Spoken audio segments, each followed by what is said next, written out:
Khamzat Chimaev est humain, on l'a encore vu cette fois-ci, mais ça reste un énorme monstre. C'est les deux en même temps en fait avec Khamzat, et là on l'a encore vu cette fois-ci contre Kamaru Usman. Il a réussi à faire du Khamzat dès le début, mais on a aussi vu des moments où il était obligé de reprendre un petit peu, de calmer le jeu, reprendre son souffle, parce que physiquement c'est des dépenses d'énergie tellement énormes que visiblement il faut aussi qu'il gère tout ça. Et on a vu un Kamaru Usman qui a été tantôt sous l'eau complètement comme au premier round et qui parfois est arrivé à quand même toucher aussi durement. Il a jamais été mis knockdown, mais c'était quand même des bons directs qu'il a réussi à mettre à Khamzat.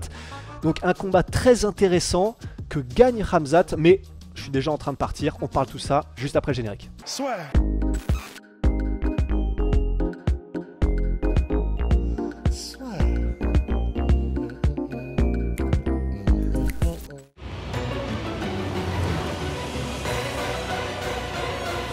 L'UFC se vit plus fort avec BetClick. Donc là vraisemblablement c'est le combat qui va permettre à Khamzat Chimaev de prendre Sean Strickland pour le titre middleweight, c'est ce qui avait été dit en tout cas cette semaine par Dana White. Donc vraisemblablement c'est le prochain combat à venir pour le monstre de Tchétchénie qui du coup maintenant dont la nationalité est Émirats Arabes Unis puisqu'il n'est plus suédois. Et alors donc ce combat c'était impressionnant. Alors on a eu toutes les émotions déjà avant même que le combat ne commence. Juste, je pense que vous l'avez vu aussi, tout le monde a capté le truc. Le regard de Khamzat Chimaev avant que ça commence là, avec la petite tête baissée comme ça, qui regarde Kamaru Usman comme ça, qui fait des petits trucs en mode tu n'as aucune chance en fait. Il y a 0 once de doute dans le regard de Khamzat Chimaev quand il combat. C'est assez impressionnant, c'est intimidant en fait. Mais dès le premier round, en plus, il a réussi à faire ce qu'il fait toujours. Et c'est quand même énorme d'avoir réussi à faire ça contre l'ancien champion Ousmane Kamaru.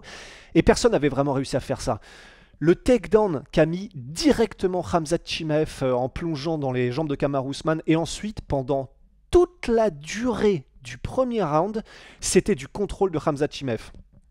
Honnêtement, c'était impressionnant et on sentait qu'Ousmane n'arrivait pas à s'en défaire. C'est comme s'il ne pouvait rien faire. Alors on a eu l'impression de l'extérieur qu'il tentait pas forcément grand-chose pour essayer de s'en sortir. Ils sont restés dans les mêmes positions pendant longtemps. Mais très très probablement c'est surtout parce que le contrôle est tellement précis, minutieux, physique aussi de la part de Khamzat Chimaev, et tu sens, je pense, à la place de Kamaru Usman, que au moindre faux mouvement, si tu laisses une ouverture, c'est mort, ça pardonnera pas, et donc t'as pas intérêt à prendre trop de risques pour sortir. Et je pense que c'est pour ça qu'il est resté bloqué pendant le premier round, mais du coup vraiment monstrueux de la part de Khamzat, encore une fois. Il a donné l'impression d'être 2 divisions au-dessus de Kamaru Usman, qui a été pendant 7 ans invaincu à l'UFC, dont on sait que la takedown défense était à 97,3% avant ce combat-là. Il avait pris qu'un seul takedown contre Leon Edwards. Bah là, il en a pris 4 dans ce combat-là. Donc un premier round complètement à sens unique. Il y a même eu à un moment donné une tentative, il y en a eu plusieurs, mais une en particulier, tentative d'étranglement arrière de la part de Khamzat. Et il a même été obligé de slammer Kamaru Usman pour s'en dépatouiller, parce que là, ça sentait vraiment le sapin. Donc voilà, et le premier round, il le termine au sol, en contrôle, Khamzat Chimaev. Et donc là, on se dit, bon, ça va être quand même très compliqué. Khamzat est intouchable. Je ne sais même pas s'il a mis un coup dans le premier round, Kamaru Usman. Et deuxième round, et ben là, très intéressant, parce que je crois que c'est pendant 3 minutes et demie ou 4 minutes, il ne se passe rien. Mais vraiment rien. Et au point où même, alors qu'on sait qu'elle est acquise à la cause de Khamzat, la Etihad Arena de Abu Dhabi, ça a commencé à bouer, il y a eu des huées dans la foule, ça a commencé à chambrer un peu parce qu'il ne se passait littéralement rien. Et c'est quand même intéressant parce que c'est pas... Il y a une raison pour laquelle il se passe rien. Il se passe pas rien pour rien. Enfin, vous voyez ce que je veux dire. Et la raison, c'était donc très probablement que... Et Kamaru Usman, parce que c'est épuisant d'avoir un gars dans ton dos, d'être constamment en alerte, qui est constamment en train d'essayer de t'aplatir, de te mettre à plat ventre pour te terminer. T'es contrôlé, en plus il avait un triangle de corps, donc ça appuie, t'as du mal à respirer. Enfin, c'est une horreur d'être ce qu'a subi Kamaru Usman pendant un round. Mais la dépense d'énergie, probablement du takedown et du contrôle et des tentatives de soumission de Khamzat, visiblement ça a joué beaucoup sur lui aussi. Parce que si tu n'engages pas, c'est que tu sens que tu n'as pas forcément... Alors, soit que tu as peur des coups de la personne d'en face, mais je pense pas que c'était le cas de Khamzat Chimaev à ce moment-là, parce qu'il n'y avait pas encore eu d'échange, et donc ça veut dire qu'il était probablement pas loin d'être, pas HS bien sûr, mais il devait donc commencer à se dire, là, faut que je fasse attention à mes dépenses d'énergie, parce que je suis pas bien, là je suis dans le orange, quoi. Et pareil pour Kamaru Usman, donc les deux qui savent qu'il faut vraiment qu'ils fassent très attention aux prochains mouvements et à leurs prochaines séquences et dépenses d'énergie, et donc rien du tout pendant 4 minutes.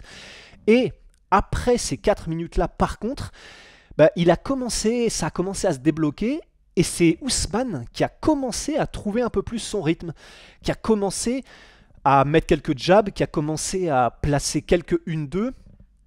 Il n'a jamais mis vraiment en difficulté Khamzat, mais on sentait qu'il commençait en tout cas à prendre un petit peu confiance avec son jeu debout. Il a fait des petites tentatives de takedown, qui n'étaient pas vraiment des tentatives de takedown, juste des feintes pour varier un petit peu et puis faire réfléchir Khamzat. Mais en tout cas, juste à la fin du round, voilà, on se disait « Ah, Khamzat est crevé ». Il commence à toucher, au moins c'est déjà ça, à toucher Khamzat et Khamzat prend quelques coups, mais... Bon, fin du round, Khamzat réussit à faire du Khamzat encore une fois, il réussit à plonger dans les jambes de Usman, il réussit à avoir son takedown. Enfin vraiment à ce moment-là on est en mode, bon en fait de toute façon c'est comme dans un jeu vidéo en fait, c'est-à-dire que Khamzat il a le coup spécial, donc il faut une jauge de mana par contre, c'est pour ça que quand il l'a pas il est crevé, mais quand il l'a, c'est son espèce de jauge de mana, sa jauge de je sais pas trop quoi, il est inarrêtable, il arrive à faire des coups, R1, R2 croix, inarrêtable, tu ne peux rien faire contre les takedowns de Khamzat à ce moment-là. Et donc, c'était encore à ce moment-là, il avait regagné un petit peu d'énergie fin du deuxième round visiblement, et il arrive à remettre au sol Kamaru Usman. Et une nouvelle fois, ça marque des points. Maintenant, on sait qu'il faut aussi faire du dommage, pas que mettre au sol. Mais en tout cas, il arrivait encore à faire ce qu'il voulait quand il le voulait à Usman. Et là où c'est intéressant, c'est fin du deuxième round, troisième round. Et début de troisième round, ça commence et on voit enfin... vraiment grossièrement Khamzat louper des takedowns, mais il loupe des takedowns en mode il finit presque la tête dans le sol tellement Usman 1 les voit venir, 2 arrive à les arrêter, 3 il part peut-être un petit peu trop loin de toute façon, et il était déjà probablement en deck d'oxygène et pas forcément avec beaucoup d'énergie, et à ce moment là Khamzat, moi je sais que dans mon set j'étais en train de dire oh, alors là il va se passer un truc, parce que si Khamzat est crevé, Usman, on sait que même si lui aussi est crevé, il a quand même de l'expérience, il peut gérer, il reste efficace, il n'y a pas beaucoup de dépenses d'énergie avec trop de déchets, ça va être intéressant. Et ça l'a été. Parce qu'il y a eu plusieurs tentatives de takedown comme ça arrêtées par Kamaru Usman, et quand c'était debout, on sentait que Usman commençait à prendre ses aises. Alors, il prenait quelques petits coups, c'est pour ça, pas petit, mais quelques coups de Kamaru Usman, mais... peut-être que c'est une déformation, un biais cognitif, parce que on a tellement envie de voir ce que peut faire Usman qu'en fait on ne voit que les coups d'Usman. Peut-être, là c'était il y a quelques secondes le combat, mais en tout cas, vraiment il commençait à avoir des échanges qui étaient dominés par Kamaru Usman. Et à ce moment-là, on se disait, premièrement on se disait, purée c'est quand même con qu'il n'y ait pas 5 rounds. Et c'est ce que disait Connor, pour les combats, pour les contenders numéro 1, franchement ce serait quand même pas mal en vrai d'avoir des combats de 5 rounds. Parce que là, vu l'état d'énergie des deux, il y aurait eu un fossé creusé, par l'un ou par l'autre, après ces 3 rounds. Et donc il commence à trouver son rythme, Usman, notamment beaucoup, et c'est ce qu'on avait dit dans la preview, qu'avec des directs, parce que là c'est pas le moment de mettre des crochets où tu risques trop. Il en a mis quelques-uns pendant le combat, mais c'était vraiment essentiellement des... Je vais te tutoyer, pardon. Vraiment essentiellement des trucs, surtout à l'efficacité. Et ça commençait à toucher, Mais Khamzat est quand même malgré tout arrivé à un moment donné à trouver les jambes contre la cage.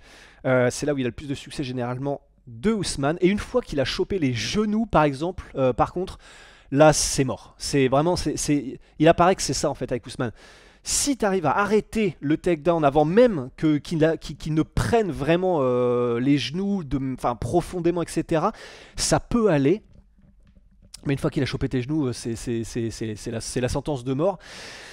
Et donc Khamzat arrive à remettre Usman au sol. On voit que les deux sont crevés, mais même Usman était vraiment pas bien et était en train de récupérer un petit peu. On se dit bon bah c'est mort, il va réussir à le garder au sol jusqu'à la fin du round. En plus on sait qu'il peut vraiment peser Khamzat quand il veut et les deux étant crevés ça sentait pas très bon. Un petit peu en mode Ngannou contre Cyril. Même si les deux sont crevés, quand il y en a un qui veut peser, généralement c'est quand même il peut quand il est en position dominante. Et malgré tout, à la toute fin, donc c'était je crois à 30 secondes de la fin, Kamaru Usman réussit un scramble et il réussit à sortir et à se remettre debout. Et tout le monde, je pense, était fou devant ces écrans, devant l'arène, parce que on sentait qu'il pouvait se passer un truc. Et en plus, on sait qu'Ousmane, il peut avoir le pouvoir de KO. Bon, là, il était crevé, c'est plus compliqué, mais quand même, il peut avoir cette magie-là. Il a les points lourds. Et ils prennent 10 secondes, donc il restait 30 secondes. Ils prennent 10 secondes comme ça, ils se remettent un petit peu de leurs émotions. Ils se remettent un petit peu, ils se disent bon, on y va. Probablement qu'ils voient le temps qui reste. Et sur les 10 dernières secondes, désolé, vraiment, je suis en digestion aussi, c'était raclette. Et sur les 10 dernières secondes, ils se donnent tout, mais en mode Diego Sanchez, Gilbert Melendez, en mode Max Holloway contre, je sais pas, Calvin Kattar, peut-être pas, mais en tout cas, Max Holloway, quand il est en feu, il décide, ok, on y va, et le premier qui tombe. Et il commence à faire une bagarre de marins, mais un truc, vraiment, ça aurait pu très mal finir pour l'un ou pour l'autre, mais pour le spectacle, c'était incroyable. Ils sont pas tombés, il n'y a pas beaucoup de coups je crois qui sont passés clean, mais c'était une fin de combat incroyable et à la hauteur de ce qu'était le combat, malgré la période d'inactivité au milieu qui rajoute un petit peu au scénario un peu rocambolesque. Et voilà comment ça se finit. Décision. Alors il y a un juge qui a mis égalité, et Guillaume m'a envoyé les scorecards. Il y a un juge qui met égalité et c'est ils mettent celui qui met égalité. De toute façon, ils ont tous mis 18 le premier round. C'était une telle domination que tu peux que mettre 18, voire même ça aurait pu être un 17 selon la manière dont maintenant la notation est gérée. Et en gros, ce round-là qui a mis égalité, eh ben, c'est parce qu'il a mis les deux derniers rounds à Kamaru Usman. C'est-à-dire qu'il met 18 Khamzat pour le premier. Deuxième round, il le donne à Kamaru Usman 19. Et troisième round, il le donne à Kamaru Usman 19, ce qui à la fin fait 28-28. Vraiment intéressant. Et les deux autres juges, par contre, donnent 29-27, donc 2 rounds à 1 pour Khamzat Chimaev. Mais là où c'est intéressant aussi, c'est que c'est pas les mêmes rounds qu'ils donnent à l'un et à l'autre.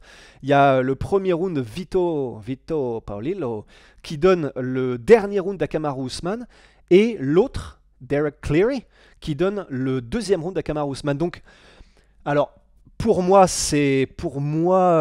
là, comme ça, à chaud en tout cas, je le donne à Khamzat Chimaev, quand même, j'ai l'impression, mais peut-être parce que je suis biaisé, parce que contrôle. Et il faut voir, parce que peut-être que même au sol, dans les deuxième et troisième rounds, comme il n'a pas forcément fait beaucoup de dégâts à Khamzat Chimaev, on peut ne pas forcément considérer que ça vaut les dommages qui étaient mis par Ousmane debout. Quoi qu'il en soit, là tout de suite, la sensation, c'est que je le donne à Khamzat Chimaev, mais en tout cas, vous voyez, c'est pas si évident, quoi. Donc en tout cas, vous me direz ce que vous en avez pensé. Voilà pour le combat, et puis en plus après le combat, voilà, je finirai là-dessus, mais très beau message de Khamzat Chimaev. En vrai, ça faisait, c'est con, hein, mais ça faisait plaisir parce que c'était juste un message. Alors bien sûr, un message par rapport à l'actualité politique, etc. Et puis bon, on va pas rentrer dedans, on n'est pas là pour ça, les gars. Mais juste le fait qu'ils disent, juste, ça fait du mal de voir des enfants qui meurent, quel que soit le côté, et musulmans, juifs, chrétiens, tous ensemble, juste essayons d'être heureux et de s'entendre. C'est con, hein. Évidemment, c'est des grandes phrases, évidemment, c'est des phrases toutes faites, tout ça, tout ce qu'on veut, mais n'empêche que ça fait du bien, quoi. Enfin, vaut mieux entendre ça que l'inverse. Et donc, ça faisait plaisir. Il avait l'air, en plus, il a eu sa ceinture marron. Enfin, il avait l'air vraiment d'être pas émotionnel, mais pour un mec du Caucase, le plus émotionnel qu'on peut, j'ai l'impression, quoi. Donc un beau discours de fin aussi. Et voilà, monstre les deux, monstre Kamaru Usman d'avoir pris ce combat comme ça à 10 jours de notice. Voilà, je vais essayer de pas trop partir dans des monologues. Super combat, en tout cas voilà, merci à MyProtein, toujours notre sponsor de toujours, moins 38% avec MyProtein, là j'ai mon énorme sac de, comment ça s'appelle, la Oats, flocons d'avoine, donc je vais prendre ça sur les prochaines semaines, et Oli, j'ai découvert là, donc ils font des boissons énergisantes, et ils font des thés glacés, et ils nous ont envoyé là ce qu'ils commencent à faire aussi, qui sont des boissons d'hydratation, avec beaucoup d'électrolytes et des minéraux, donc en tout cas ça doit être très très bon, j'en suis sûr, et en tout cas c'est délicieux, moi j'ai pris... strawberry kiwi, donc kiwi fraise, et j'ai halluciné, c'est le meilleur que j'ai jamais goûté pour l'instant, et ils en ont des très bons de chez Oli. Voilà, merci à tous d'avoir suivi, on enchaîne avec Islam contre monstrueux KO contre Volkanovski. Merci, à la prochaine, ciao.